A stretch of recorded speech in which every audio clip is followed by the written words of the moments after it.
Olá, hoje eu vim aqui para a gente falar um pouquinho sobre como é ler uma peça de teatro. Como assim?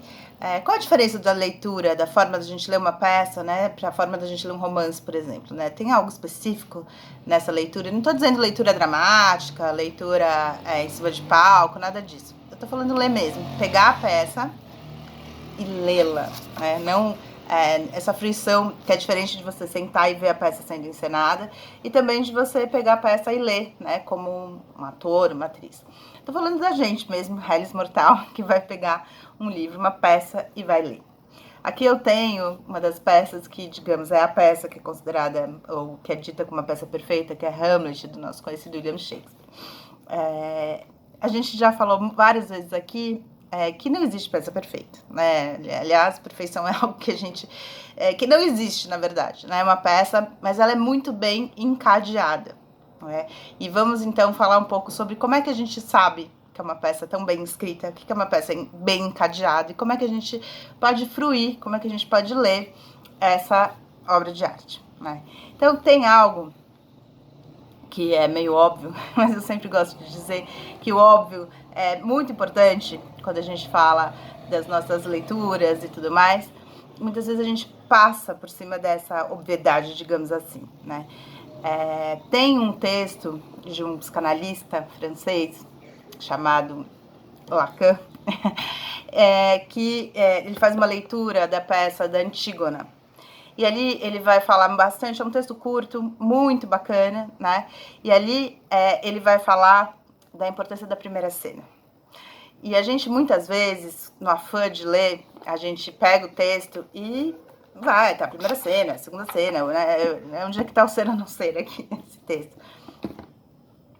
E o Lacan, ele vai enfatizar essa importância da primeira cena. E isso foi quando eu li esse texto, isso mudou um pouco o meu jeito de ler peças de teatro, né?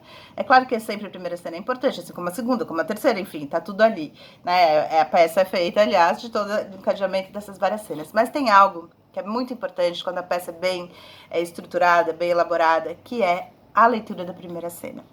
Invariavelmente, você vai ter na primeira cena o conflito principal levantado.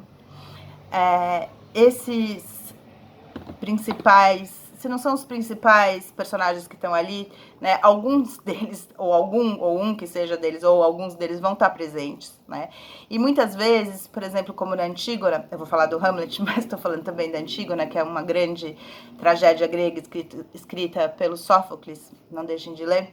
Quando vocês lerem, por exemplo, Antígona, na primeira cena, né, vai ter ali um conflito da personagem, da Antígona, com a irmã, que é uma personagem um pouco secundária. Mas nessa primeira cena, você vê a importância da discussão delas, do levantamento do conflito central, que tá tudo ali, né? E quando a personagem diz, né, quando a irmã da Antígona fala para ela, você não pode ir contra, né, os homens, você não pode ir contra um édito, ou seja, né, uma lei imposta pelo rei, né, pelo prefeito da cidade, você não pode ir contra, nós somos mulheres, além de tudo, né, e na Grécia, naquele momento, elas não têm muita voz, digamos assim, não são nem consideradas cidadãs. A Antígona olha para a irmã e diz, eu vou morrer, né, eu vou morrer. Tudo bem, mas eu não vou abrir mão dessa minha posição. Leiam que vocês vão entender o que eu tô falando. Quando ela diz, é ela que aponta. Quando ela diz, eu vou morrer, ele diz, ela já está morta. Ela já assumiu, né, que ela pode morrer. E aí a peça inteira acontece. Então, essa primeira cena, e agora voltando aqui para o nosso querido Hamlet, a primeira cena vai levantar e vai apontar algo que se a gente ler com vagar, se a gente ler com atenção, vai ser algo que vai ser importante para o desenvolvimento da peça inteira. Na primeira cena do Hamlet, o que a gente tem? A gente tem dois personagens que também serão secundários, né? Que são os personagens, né, que não vão ter tanta importância assim, mas que são aqueles que estão ali, né? Os soldados que estão ali cuidando do castelo. E que vem o fantasma do pai do Hamlet, que também chama Hamlet, que era o rei, né? Hamlet é o príncipe aí da Dinamarca. O pai dele aparece como fantasma na primeira cena, visto por esses dois vigias, e vão falar pro Hamlet, olha, seu pai tá aqui. O fantasma do pai entra e diz o que vai ser a questão mais importante da peça inteira. Ele vai dizer, você precisa enfim, eu fui morto, né? Eu não morri, simplesmente eu fui morto, você precisa me vingar. E a peça inteira, diferente do que se pensa, ou do que se fala muitas vezes, do Hamlet ser um personagem que não faz nada, ou um personagem que tá com depressão. Na verdade, essa primeira cena já indicia, né, que o Hamlet então vai passar a peça inteira fazendo uma espécie, e agora eu não vou lembrar qual foi o autor, mas que falou, um autor importante brasileiro, que é a primeira peça sobre uma investigação criminal, né? Porque o Hamlet vai passar a peça inteira, no fundo, investigando, né? E vendo se de fato isso é real ou não, porque foi dito por um fantasma, né? Então, tá tudo ali, se a gente for ver. Tudo não, né, gente? Mas enfim, o conflito central, a forma um pouco como a peça vai se dar. E se a gente pegar, por exemplo, também outras peças importantes, como Casa de Bonecas, né? O principal assunto, o principal conflito já está levantado na primeira cena. E assim, enfim, estou citando algumas aqui, mas vocês podem ter certeza que, se vocês começarem a reparar, todas as boas peças, as peças bem encadeadas, bem elaboradas, isso vai estar levantado na primeira cena. A importância que essa primeira cena tem, para a gente poder ler com vagar, né? Então, leia com vagar essas primeiras cenas. Então, no Hamlet, por exemplo, vai estar levantado isso, né? Esse pai. E aí também a questão que eu tô falando aqui da forma, que é isso, né? Assim, essa primeira cena vai trazer à tona a importância do Hamlet passar a peça inteira pesquisando, ou na verdade, né, investigando se aconteceu mesmo um assassinato ou se o pai dele simplesmente morreu. Há também aí, e aí talvez seja a segunda questão para a gente levar em conta quando está lendo uma peça, que quando essa peça foi escrita, né? O que essa peça trata? Porque é muito fácil, isso acontece muito, e eu vejo muito isso nos cursos que eu dou, ao longo desses 25 anos aí que eu dou curso, os alunos olharem para as peças com os olhos de hoje. Não tem como você olhar com os olhos de ontem. A gente só tem os olhos de hoje. Outra obviedade. Porém, levando de novo em conta a importância do óbvio, a gente tem que olhar para essa peça entendendo um pouco o que ela traz. Então não dá pra gente falar simplesmente, Antígona é uma peça feminista. A personagem principal morre emparedada, né? Não tem como ser uma peça feminista, né? Tem um olhar de uma mulher que vai contra um édito real. Mas vai por quê? Vai porque ela é feminista? Ou ela vai porque, pelo contrário, ela está seguindo ali as leis, né? Que de um momento anterior àquele que a peça está sendo escrita. Então a peça é escrita no momento em que a cidade passa a ser importante, as leis dos homens passam a ser muito importantes, e a Antígona, ela age como um momento anterior a este, quando a lei dos deuses eram muito importantes. E ela diz, entre a lei dos homens, né, e a lei dos deuses, eu sigo a lei dos deuses, porque é pro Hades, né, que é o mundo dos mortos, que eu vou ter que prestar contas. E é no Hades que eu vou viver o resto da minha vida, o resto do tempo, né? Então, é para eles que eu vou prestar contas. Então, eu vou enterrar meu irmão. E eu já estou morta, como bem mostrou o nosso querido Lacan. Então, nesse sentido, a importância da gente entender de que época que aquela peça fala. Mas isso é importante também no romance. Claro, é sempre importante você entender qual é o momento, né, do que exatamente você está dizendo. Porém, a peça, ela presentifica um momento, né? Ela faz com que esse momento, ela presentifica aquilo de um jeito muito forte. Então, quando a gente lê uma peça, é aquele momento, né? A gente traz à tona aquele momento de um jeito muito forte. Assim, ela vai presentificar todo aquele conflito, né, naquele momento que você está lendo. Então, quando a gente, por exemplo, está pegando Hamlet, a gente está pegando ele é o rei da Dinamarca, ele é o príncipe da Dinamarca. Se a gente pensar na Dinamarca hoje, né, a Dinamarca é um país que tem, enfim, leis incríveis, um país, né, super à frente, né, em várias questões aí, super desenvolvido em muitos assuntos, e frio, né, esse calor que tá fazendo aqui em São Paulo nesse momento. Mas como era no momento em que Shakespeare escreve? O que significa ser príncipe da Dinamarca neste momento? Né? A que se está se referindo? Então, numa peça de teatro, uma leitura de uma peça de teatro, é muito importante entender do que está se falando. Então, quando Shakespeare coloca essa peça na Dinamarca, ele não colocou essa peça, ele era inglês, ele não pôs em Londres. Por que ele vai pôr na Dinamarca? E aí, então, a gente tem que entender um pouco esse contexto. Né? E aí é engraçado, ou bacana, desafiador, digamos assim, que são dois contextos, né? Um da peça e o outro do autor, do momento do autor, né? Então a gente tem que entender um pouco. Nossa, então vai ficar muito complicado ler uma peça? Não, é simples no fundo, mas precisa entender para poder ler assim. E também você pode ser uma segunda leitura, não tem problema. Você pode primeiro ler e fruir a peça e depois reler pensando um pouco mais, né? Digamos essas muitas camadas que uma boa peça tem, como essa, né? Que é uma peça paradigmática e dizem que se você montar ela inteira são 9 horas. Eu vi uma montagem do Zé Celso nos anos 90 que tinha 6 horas. Então, é uma peça bem extensa, né? E aí, nesse momento em que Shakespeare escreve, a Dinamarca, ela é um país dos chamados bárbaros, né? Eles são chamados vikings. E o que isso vai influenciar? Vai influenciar, por exemplo, que o Hamlet, ele é um personagem.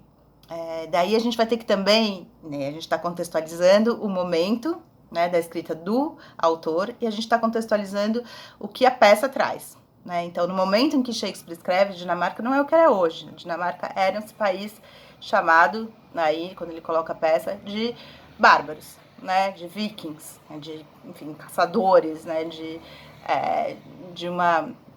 homens que estavam ali indo em busca, né, de territórios, enfim, muitas guerras, a guerra o tempo todo, né, de um lugar contra o outro.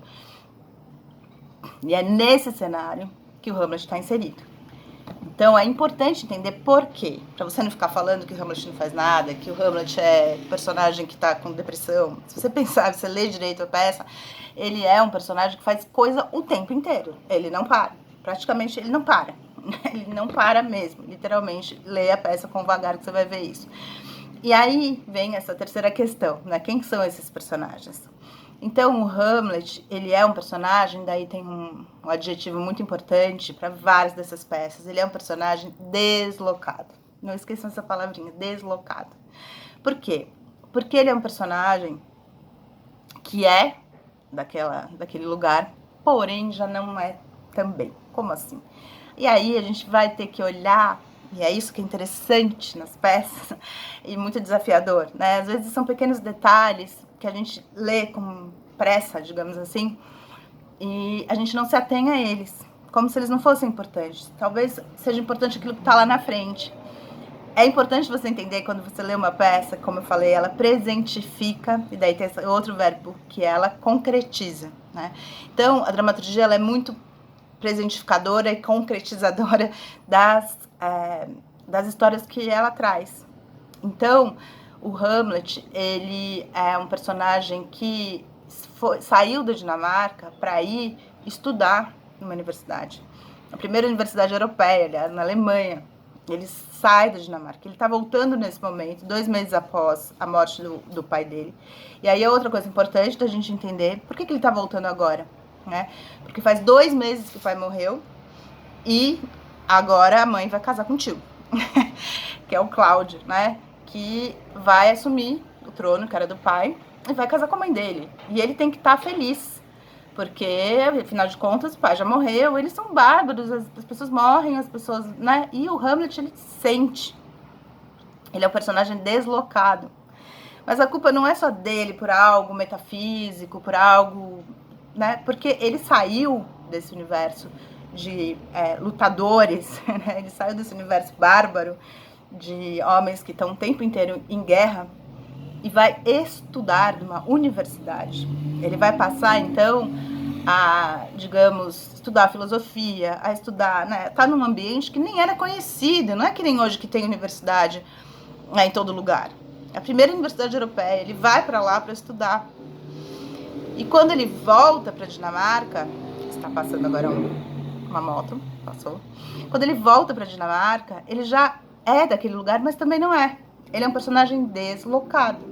Então tem uma cena muito bacana na peça, que ele está conversando ali com um amigo e tal, e ouve essa espécie de festa, né, que eles estão fazendo lá, e bebendo, e gritando, né, e ele diz assim, eles são bárbaros.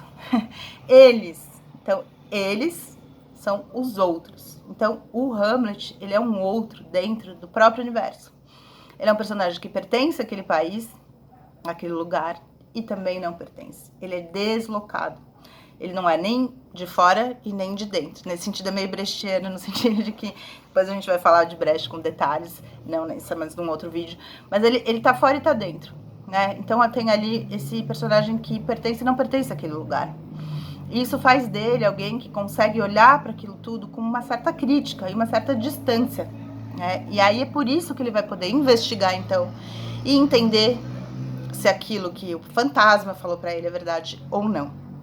Como a gente falou ali da questão da Antígona, que ela estava no momento, digamos, ela estava seguindo as leis anteriores àquela lei da cidade, que é a lei dos deuses, o Hamlet também começa com, aí de novo a questão da primeira cena, com algo entre o céu e a terra, né? E aí tem a grande, famosa frase lá, que todo mundo, várias frases do Hamlet, a gente repete, até quem não leu a peça, né? E muitas vezes elas não são exatamente assim como elas ficaram para a história, mas não importa, né? Importa mais a questão da citação, que é aquela citação famosa, mais coisas entre o céu e a terra do que sonha a nossa boa filosofia. Não é exatamente assim que está na peça, mas não importa, vamos deixar isso para depois. Então ele está sendo colocado, sendo posto à prova por um fantasma do pai dele. Então tem algo ali que ainda funciona no mundo que trabalha, né, com essa dimensão dessa questão de algo que não é simplesmente material, né? Então o Hamlet está nesse entre, né?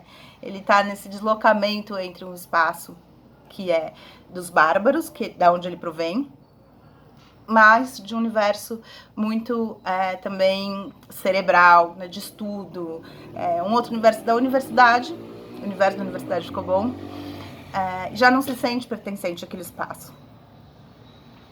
Por isso ele consegue investigar. Porém, o fim da peça vai mostrar que ele pertence muito mais àquele lugar do que ele pensava. Porém, eu não vou falar do fim da peça. Leia Hamlet, leia com vagar. Qualquer coisa, dúvida, comentário, você fala aqui comigo. Pode falar aqui comigo nos comentários, pode falar comigo no inbox e a gente conversa sobre isso. Mas é isso, né? Minha gata tá querendo participar do vídeo. A gente, então, tá pensando, né? Como ler essa peça. Vocês percebem, né? Esse 1, esse 2, esse 3. E essa dupla determinação entre aquilo que o autor tá falando e aquilo que ele tá reportando, né? Esse olhar concretizador e que também coloca nesse momento, né, assim, que traz isso de uma forma muito intensa. A dramaturgia tem mais do que qualquer outro gênero literário, né? Ela presentifica e concretiza aquela história que ela está contando. Então, quando a gente está falando de você olhar esse contexto, não é simplesmente, deixa eu ver aqui, tá bom, 1549, então isso daqui estava acontecendo isso. Isso é importante, sempre, né? Questão histórica, questão econômica, assim, é sempre importante. Mas estou falando algo, digamos, que vai um pouco mais para baixo, que é um pouco mais profundo do que isso, né? Que é entender, então, que mundo esse Hamlet está trazendo, em que mundo ele vivia, qual eram as suas idiosincrasias, para usar uma palavra bonita, qual era a forma que ele não se encaixava direito naquele universo, o que ele está trazendo de novo, né? O Hamlet vai trazer um olhar novo, um olhar de alguém que está trazendo, digamos, esse novo mundo, quando a gente fala, por exemplo, da Antígona, é um choque também de dois mundos que estão se pondo. Ela, com esse olhar da cidade, dos deuses, e o Creonte, né, que é o prefeito, digamos, ali da cidade, que é tio dela, não por acaso, tá trazendo esse outro olhar das leis, dos homens, dos éditos, para usar a palavra que eles usavam ali, né, das leis dos homens, da polis, né, do espaço público, e que está entrando em choque com esse universo, por exemplo, desse mundo dos deuses, desse mundo dos mortos, né, que a Antígona traz de maneira muito intensa, né.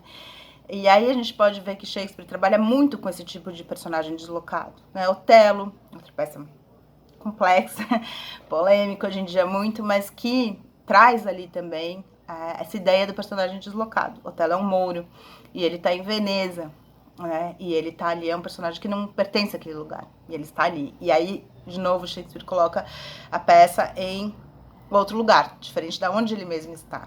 Então ele vai deslocando esses personagens e colocando esses personagens em locais diferentes, em momentos diversos, e vai fazendo esse choque entre um universo que já existe e o universo que está chegando, né? E esse choque, esse conflito está por baixo de todas as histórias, né, que vão se desenvolvendo. A gente tem isso já na tragédia grega, por exemplo, Édipo é um personagem deslocado, porque ele pertence àquele lugar, ele nasceu em Tebas, onde a peça se passa, mas ele saiu dali, né, muito pequeno, levam ele embora, porque se lê, né, que ele vai matar o pai e casar com a mãe. Então, se tira ele daquele lugar e ele cresce num outro lugar.